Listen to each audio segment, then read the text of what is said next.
Hello friends, जय हिंद, वंदे मातरम। Welcome back to our YouTube channel. Friends, आज एक बहुत गंभीर मुद्दे पर बात करने वाला हूं, जो सभी यूपीएससी की जो तैयारी कर रहे हैं, उन लोगों से जुड़ी हुई है। आप तैयारी करते हैं, कोई आईएएस बनता है, आईपीएस बनते हैं, आईएफएस बनते हैं, अलग-अलग सर्विस में जाते हैं और जब यूपीएससी का एग्ज़ाम देते हैं, तो फोर्थ पेपर होता है, जहाँ पर एथिक्स, इंटीग्रिटी हम उन पेपर क्रॉस करते हैं। उस 250 मार्क्स का जो पेपर लिखते हैं, उसके बाद हमें कंठस्थ कराया जाता है कि भई आप में ऑनेस्टी होनी चाहिए, आप जो है इंटीग्रिटी होनी चाहिए आपके अंदर जो है एथिक्स होनी चाहिए। ये सारी जो बड़ी-बड़ी बातें हैं हमें सिखाई जाती हैं। लेकिन आज की जो कहानी है वो इसी से जुड़ी हुई है कि किस प्रकार से इन सब की जो कीमत है एक व्यक्ति ने अपनी जान देकर के चुकाई। नाम है, आप जानते होंगे, 2006 बैच के आईएएस टॉपर रहे, 24वीं रैंक उनकी थी और उनका जो नाम था वो था अनुराग तिवारी। ये कर्नाटका कैडर से जो है आईएएस अधिकारी थे और एक फूड कॉर्पोरेशन कोई डिपार्टमेंट था, उसके अंदर ये अधिकारी थे और उन्होंने उसी टाइम पर पता लगाया कि लगभग 2000 करोड़ रुपए का जो घोटाला है इस डिपार्टमेंट के अंदर हुआ है। अब उसे लेकर के वो पीएमओ के लिए उनको जो डॉक्यूमेंटेशन है वो किया था उन्होंने और पीएमओ के साथ-साथ वो सीबीआई को भी उसको डॉक्यूमेंट को सौंपने वाले थे। लेकिन उसी दौरान क्या होता है कि वो कर्नाटक से आते हैं और उनका एक मित्र होता है लखनऊ उसके अंदर शायद, वहाँ पर वो आकर के रुकते हैं। अब इसी दौरान जो है उनका जो है डेथ हो जाता है और डेथ का जो काउज़ है वो पता नहीं चलता। पोस्टमार्टम होता है तो उसके अंदर बताते हैं कि ऑक्सीजन की सप्लाई की कम होने की वजह से जो है उनके साथ ये सब हादसा हुआ है। लेकिन जो उनके भाई हैं, उनका जो परिवार है, उन्होंने बताया कि नहीं, वो तो एक फिजिकल फिट व्यक्ति था, योग करता था और पावर योगा करता था, इसलिए उसके साथ ये सब नहीं हो सकता। और दूसरा जो है उन्होंने बताया कि हो सकता है जो पोस्टमार्टम रिपोर्ट आई थी, उसमें किसी भी तरीक़ा की कोई भी पॉइज़न की जो है शिकायत नहीं मिली थी, तो हो सकता है कुछ इस तरीक़ा का जो पॉइज़न दिया गया हो, जो उनके परिवार वालों ने बोला है कि वो जो है भारत की जो फोरेंसिक लैब है, वहाँ पर वो डिटेक्ट ही नहीं किया जा सके। इस तरीक़ा से, क्योंकि उसके अंदर जो 2000 करोड़ रुपए का जो घोटाला था, उसके अंदर बहुत-बहुत बड़े लोग जो है उसमें संलिप्त थे। इसीलिए उनकी जो हत्या है, वो कराई गई हो, ऐसा उनके परिवार के लोगों का जो है मानना है। अब मैं जैसा आपको बताऊँगा कि ये 2017 में होता क्या है कि उनका जो शव है वो एक जो उनका मित्र है, उसी के जो एक हाई प्रोफाइल डिपार्टमेंट था, उसके सामने जो है रोड पर जो है पड़ी हुई मिलती है और बॉडी जो है किसी भी प्रकार से ऐसा उसमें मिला नहीं कि भई उनको जो है किसी ने मारा हो। यानी कि छोटी-सी चोट उनकी ठोड़ी पर थी, बाकी पूरा का जो पूरा शरीर है वो वैसा ही था, सही था। ठीक है? अब ये उनका जो 36वाँ जन्मदिन था जब उनका ये सब कुछ होता है। अब पूरी कहानी जो मैंने आपको बताई है उस अब ये पूरी जो 2000 करोड़ रुपए का जो घोटाला है उसे ओपन करने के लिए, भई उन्होंने तो यही पढ़ा था और एक ब्रिलिएंट व्यक्ति है, 24वीं रैंक लेकर के आया है, तो वो उसकी एथिक्स जो है कितनी अच्छी रही होंगी। अब सोचिए उसे ये सारी की सारी जो कीमत है वो अपनी जान दे करके चुकानी पड़ी है। और क्योंकि ऐसा बताया है उनके जो भाई हैं कि वो लगातार उनसे जो कॉन्टैक्ट में थे अपने भाई से, और वो बताते थे कि भई मैं ये सब करने जा रहा हूँ। वो ये भी बताते थे कि मैं जब ऑफिस में होता हूँ तो लोगों के फ़ोन आते हैं और वो मेरी लोकेशन ट्रैक कर रहे हैं, मेरा कोई पीछा कर रहा है। इस तरीक़ा की जो बातें हैं वो जो है अपने भाई से शेयर करते थे। अब देखिए यही है जो सारी कहानी है। नाम है, जैसे मैंने कर्नाटक कैडर से आईएएस अधिकारी रहे जो है अनुराग तिवारी, और 2017 में ये हादसा होता है और अभी 2026 चल रहा है। आप सोचिए कि इतना लंबा 9 साल का जो समय होने को जा रहा है। फिर बाद में जो है योगी सरकार ने उसकी छानबीन कराई थी, एम्स में जाकर के दोबारा से वो रिपोर्टों की जो जाँच हुई थी और बाद में भी पाया गया कि जो हमारी, क्योंकि उनका भाई ऐसा बोल रहे हैं कि हमारी जो फोरेंसिक लैब है, जो उनको पॉइज़न दिया गया हो वो डिटेक्ट नहीं कर पा रही हो, ऐसा मानना है। और बाद में फिर ये भी होता है कि सीबीआई के द्वारा जो रिपोर्ट पेश की गई थी, कोर्ट ने उसको जो है मानने से इंकार कर दिया। यानी कि जब क्लोज़ करने के लिए गए केस को, तो कोर्ट में जाकर के केस को क्लोज़ करने से मना कर दिया। अब इसके पीछे भी क्या रीज़न हो सकते हैं भई, अगर कुछ भी गलत नहीं हुआ है और नेचुरल डेथ थी, तो फिर कोर्ट ने उसको जो है निरस्त क्यों नहीं कर दिया रिपोर्ट को? इसको पूरी की पूरा जो केस है उसे खत्म कर देना चाहिए। लेकिन उन्होंने ऐसा नहीं किया। आज यही सब हम जानेंगे कि आपकी जो जीवन है, आप कितना मेहनत करते हैं लोग, आप इतना संघर्ष करने के बाद एक आईएएस बनते हैं और फिर आपके साथ इस तरीक़ा से कोई घटना किसी के साथ घटे, तो कितना दुःख होता है, आप सोचिए। देखते हैं क्या है पूरा का पूरा जो मामला है। जैसा मैंने आपको बताया है, अनुराग जो थे वो 2000 करोड़ रुपए का जो घोटाला है उसका पर्दाफ़ाश करने वाले थे।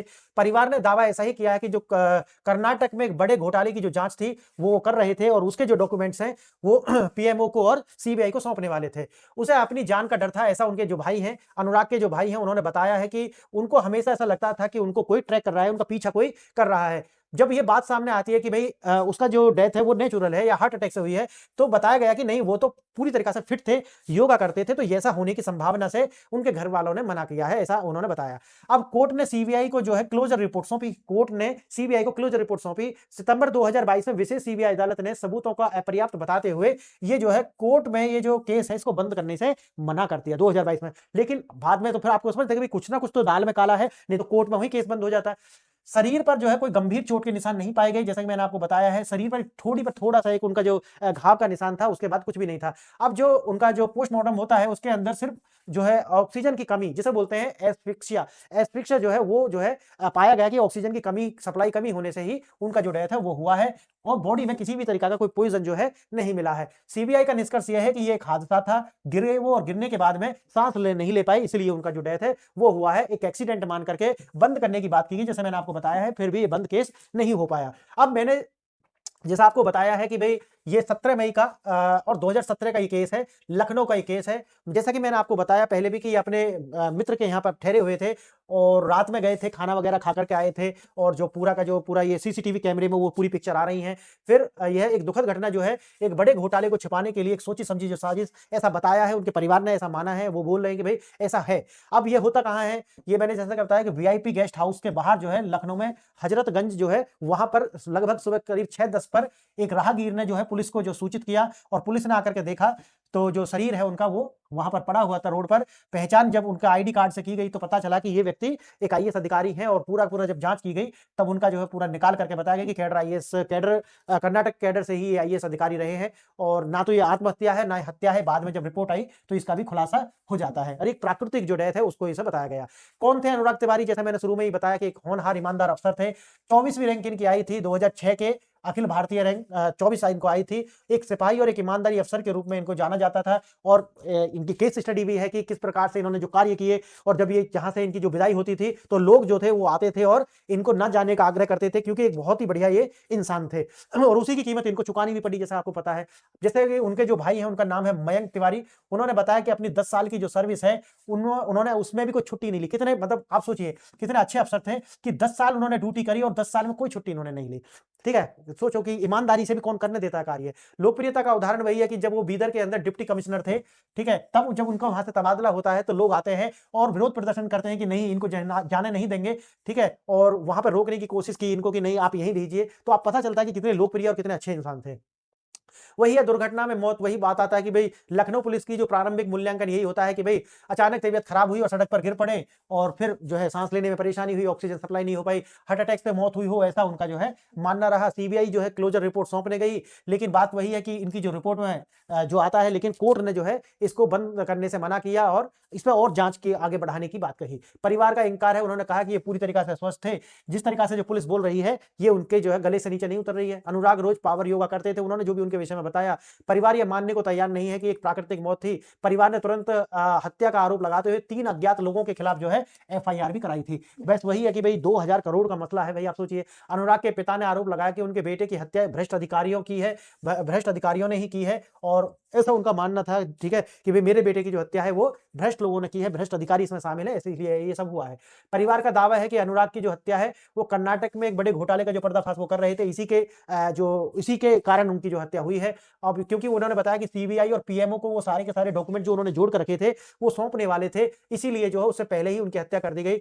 उत्तर प्रदेश में ही इन्होंने इंटर स्टेट डिप्यूटेशन पर उनको आना था, वो कर्नाटक जाने से भी बचते थे, यानी कि अपने स्टेट में वो जाते नहीं थे, इसी डर से नहीं जाते थे क्योंकि उनको पता था कि उनकी जान को खतरा है। साजिश का केंद्र कथित, क्योंकि वो डिप्यूटेशन पे आना चाहते थे। आप डिप्यूटेशन जानते होंगे ना, एक स्टेट से दूसरे स्टेट में आना, है ना, डिप्यूटेशन पे 4 से 5 साल के लिए आते। केंद्र सरकार जो है इसकी मान्यता देती है कि आप इस स्टेट में जा सकते हैं, उसके बहुत सारे कारण हो सकते हैं, ठीक है। कथित घोटाले, खाद्य आपूर्ति घोटाला, ठीक, यही है 2000 करोड़ रुपए का घोटाला। अनुराग खाद्य और नागरिक आपूर्ति विभाग में जो कमिश्नर रहे, और उसी समय उनको ये पता चला कि यहाँ पर जो है लगभग 1000 करोड़ से अधिक जो है का जो घोटाला है उस टाइम पे हुआ था। अज्ञात व्यक्ति और लाभार्थियों के नाम जो है बना करके, इसे बोलते हैं घोस्ट बेनिफिशरीज। तो घोस्ट बेनिफिशरीज बना करके जो है ये सारा का सारा जो घोटाला है ये किया गया। कोई मेरी निगरानी कर रहा है, ऐसा उन्होंने अपने परिवार वालों से कई बार शिकायत की थी कि कोई व्यक्ति जो है उनका पीछा कर रहा है, उनको ट्रैक कर रहा है। अनुराग कुछ दिनों से जो है छिपने की जगह ढूंढ रहे थे, क्योंकि उन्हें लगता था कि उन्हें कोई तलाश कर रहा है। आखिर 48 घंटे का वही है कि 5 मई को, जैसे मैंने आपको शुरू में बताया था, वो मसूरी में ट्रेनिंग पर गए थे, वहां से आए, वो बेंगलुरु नहीं गए, बल्कि कहां पे गए, वो यूपी आ गए हैं, और उत्तर प्रदेश में ही अपने मित्र के यहाँ पे जो है वो ठहरे हुए थे। 15 से 16 मई को जो है वीआईपी गेस्ट हाउस के कमरा नंबर 19 के अंदर जो है अपने बैचमेट, उनका जो बैचमेट था नारायण सिंह, उसके साथ थे वो। 16 मई की रात जो है पीएन सिंह के साथ एक रेस्टोरेंट जाते हुए उनको देखा गया, और सीसीटीवी में जो है लगभग 11 बजे के करीब उनकी जो तस्वीर है वो भी कैद हुई है। 17 मई की सुबह जो है, जैसे मैंने आपको बताया, गेस्ट हाउस के बाहर रोड रोड पर ही उनका जो शव है वो पड़ा हुआ मिला है। जाँच की परतें वही है, एसआईटी से सीबीआई तक सबने जो है इसकी जाँच की और जैसे मैंने आपको बताया लखनऊ से ही, क्योंकि लखनऊ का मामला तो वहीं से केस शुरू होता है और एसआईटी जो है वो इसको लेती है, हाई प्रोफाइल केस था, तुरंत उसको लेती है और फिर बाद में सीबीआई भी इसमें शामिल हो जाती है। परिवार के द्वारा जो भी उठाए गए, बताया गया कि भई एम्स के अंदर जो है, एम्स की जो फोरेंसिक टीम है, उससे भी ये बात की गई, लेकिन जैसा कि मैंने बताया कि वो उनका दावा, उनके परिवार का ऐसा है कि इसको जो है इस तरीका का पॉइज़न दिया गया है कि जो भारत की जो फोरेंसिक लैब है, उनके अंदर उसको डिटेक्ट नहीं किया गया। नहीं तो उसकी जो मौत है वो किसी पॉइज़न से हुई है, ना कि नेचुरली, ऐसा उनके परिवार का मानना है। एक वरिष्ठ आईएएस का जहर का शक, वही है जो मैंने आपको बताया कि एमए विजय कुमार के आरोप, अनुराग की मौत सामान्य नहीं थी, उन्हें एक अन्न भाग्य योजना, यही थी वो अन्न भाग्य योजना जो वहाँ पे इसके ही भ्रष्टाचार का जो उन्होंने खुलासा किया था। तकनीकी चुनौती, उन्होंने भारत सरकार के लिखा कि संभवतः ऐसी ड्रग्स का इस्तेमाल, ये वाला है, ऐसी ड्रग्स का इस्तेमाल किया गया है जिसको भारत के फोरेंसिक लैब जो है वो पकड़ नहीं पाई। अंतर्राष्ट्रीय प्रयोगशाला में इसका जो जांच होना चाहिए था, ऐसा उनका मानना है।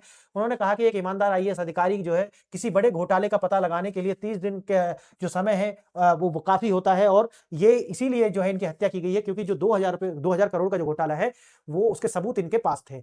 अब वही है भई, एम्स की रिपोर्ट वही बताती है कि भई नहीं, ये तो नेचुरल है और बीच में वो जो कह रहे हैं ना कि भई हो सकता है कि भ्रष्ट अधिकारी इसमें शामिल हों, इसीलिए बता दिया गया कि भई एक तो एक्सीडेंटल फॉल पहले, यानी कि जाते हैं अचानक से गिर जाते हैं, गिरने के बाद बेहोश हो जाते हैं और दम घुटने से उनकी मौत हो जाती है। सारा का सारा वही है कि फिर अदालत में जाते हैं, सीबीआई स्पेशल कोर्ट लखनऊ में, सीबीआई द्वारा एक जो क्लोज़र रिपोर्ट खारिज वहाँ पे की जाती है, लेकिन कोर्ट उसको क्या कर देता है, खारिज कर देता है, कहता है कि भई आगे इस पे और थोड़ी-सी कुछ करो। लेकिन बात वही है कि सवाल यही रह जाते हैं कि स्पेशल सीबीआई कोर्ट ने क्लोज़र रिपोर्ट क्यों खारिज किया और जाँच क्या ठीक नहीं थी? भई अगर क्लोज़र रिपोर्ट खारिज करी गई है, तो इसका मतलब है कहीं न कहीं ये शक है कि भई ये जो क्लोज़र रिपोर्ट है, यानी कि वो केस जो है उसमें दाल में कुछ काला है, ये भी तो की गई है। दूसरा क्वेश्चन वही है, अगर ये दुर्घटना नहीं थी तो जो दम घुटने का जो असली कारण क्या था? ये भी तो होना चाहिए। भई बात तो ये आ गई कि भई एस्फिक्सिया जो है, दम घुटने से उनका मौत हुआ है, लेकिन बात तो ये आना चाहिए ना कि इसका कारण क्या है?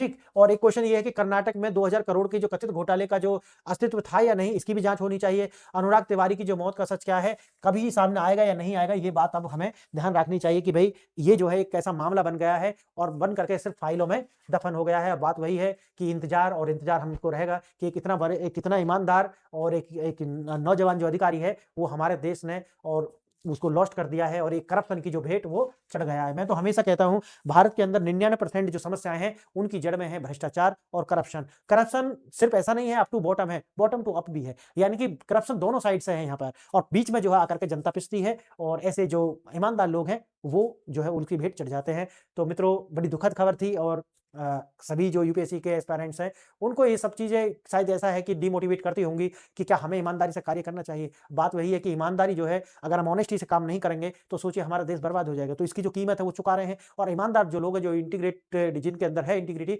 वो लोग कभी भी हिम्मत नहीं हारेंगे। बस इसी के साथ हम आज इसका लेक्चर को अंत करते हैं और बताइए ये लेक्चर आपको कैसा लगा और अपने विचार ज़रूर कमेंट में लिखिए। इस चैनल को लाइक, शेयर और सब्सक्राइब कीजिए, अपने दोस्तों से भी कराइए और कमेंट करने से हमारी रीच बढ़ती है, तो वो आप कीजिए। आज के लिए इतना ही, नमस्कार, धन्यवाद।